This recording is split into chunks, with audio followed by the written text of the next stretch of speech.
So unless you watched my last video, there is a good chance you may not have ever heard of this. This is Slinky stove.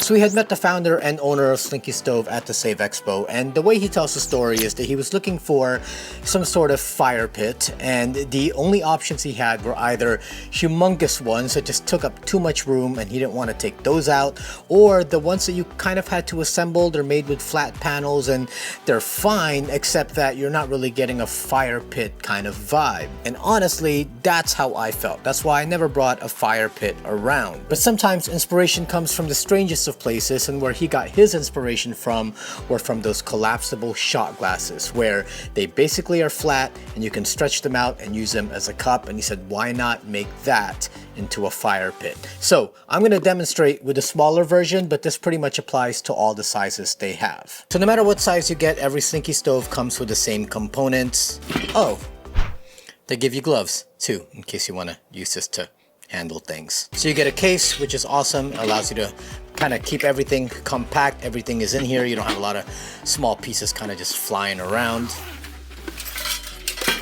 It has a cover which allows you to help kind of extinguish the flames at the end of the night, or you can also use this kind of as the base so that any kind of embers that might fall out, it's not falling on grass or dead leaves and things like that and might start a fire. So definitely make sure you're using this. You get a grill in case you want to use this for cooking.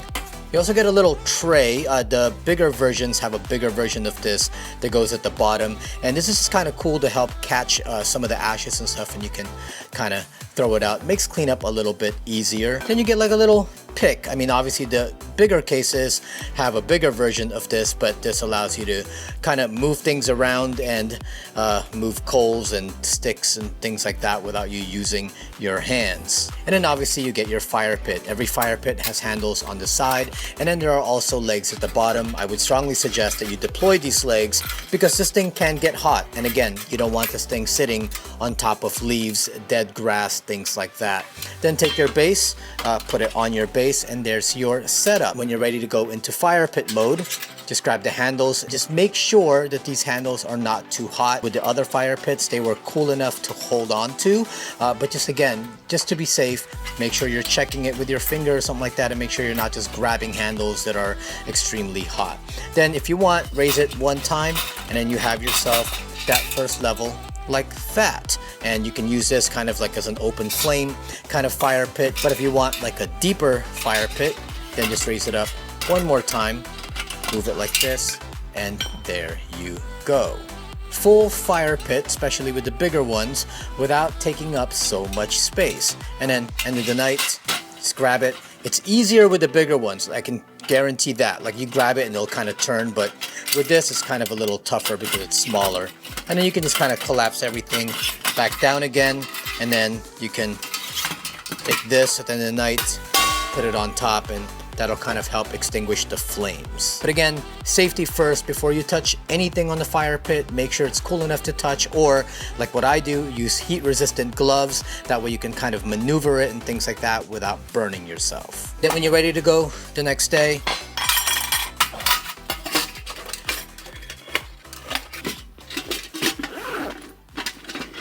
and off you go. Now what I really like is he only came out with 3 different sizes to keep everything simple. There's not a lineup of different fire pits with different configurations and you don't know which one to choose. You get to choose from 3. There's a 23-inch one, which is perfect for like the backyard, and you know it's just going to be stationary and you're not really going to move it around much. I mean, of course, you can move it around, you can take it with you because it does compact down, but it being 23 inches, it's kind of just a great one to just keep stationary, or if you know you're going to be at that same spot for a pretty long time. And then there's a 17-inch, which I just think is the sweet spot for all of us who go overlanding and camping. It's one of those that you could set up really easily and then take down the next day, and off you go, and it's not taking up a lot of room at all. Like this is, I mean, this is perfect for what it is that we do. And then finally, there's a 7-inch, which is perfect for all of you who go backpacking, hiking. If you want to bring a fire pit with you, but obviously you're not going to bring one of these these, then this is something that can easily fit in a bag and it won't take up that much room,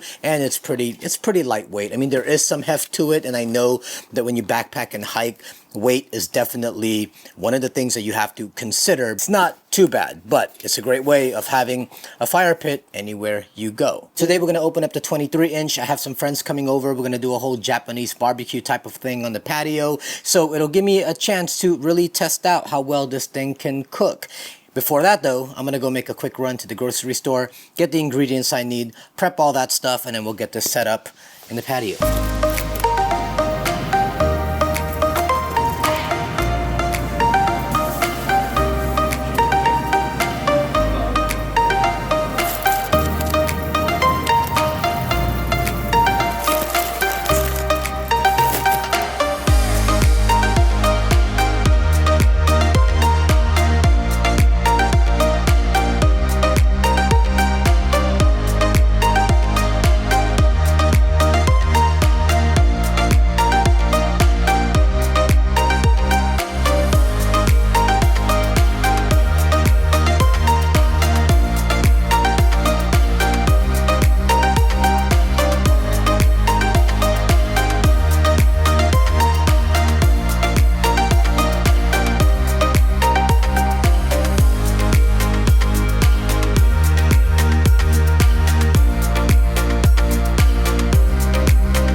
Alright, so I set up 2 fire pits here. I have my original solo stove that I've had for a really long time, and then I have the new Slinky stove over here. I brought them both out because we're going to be using this one for firewood tonight. We're going to use this one for cooking.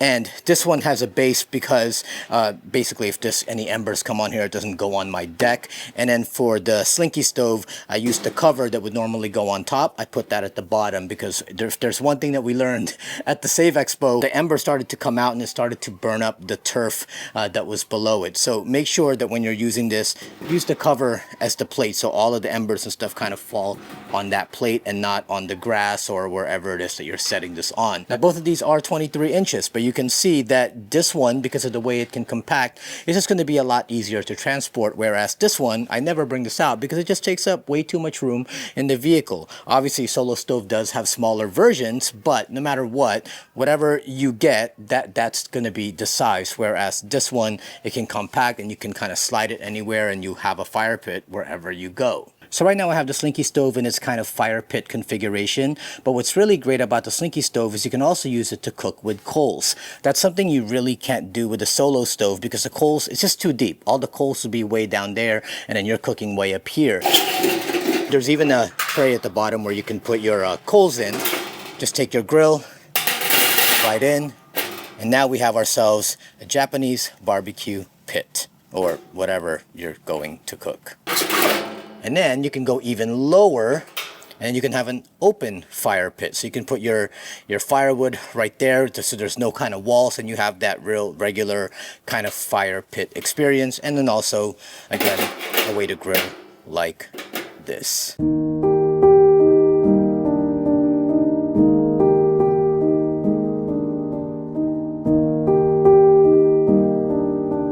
So how do you guys think this thing performed? Pretty well?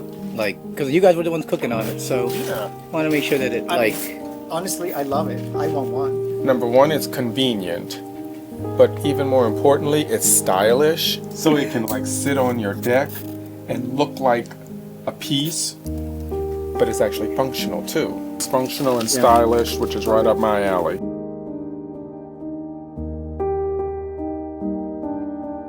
So the solo stove's not starting, so we're going to try to turn this one into our fire pit now.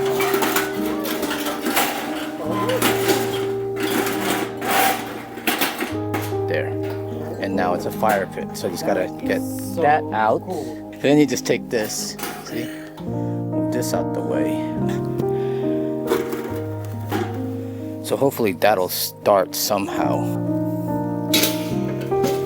That's going to work out. I can already see that you're going to be getting rid of that salt or whatever. Yeah, but see, now it's a fire pit.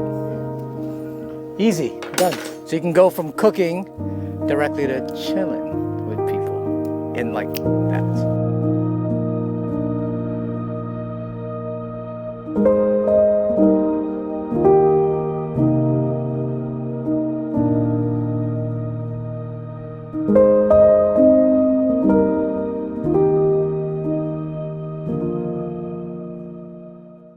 So by the time you see this video, I have already used the other 2 sizes of Slinky stove a few times. I used the large one in the backyard, not just for that barbecue that we did, but we've had some friends over a few times after that. And I've also used the 17-inch one when we've gone on our past couple of trips. And I can tell you right now, it totally, I hate using the word changes the game, but it definitely allowed me to bring a fire pit now when I wasn't bringing one before, because before I had, again, the big solo stove that I just didn't want. It just took too much space.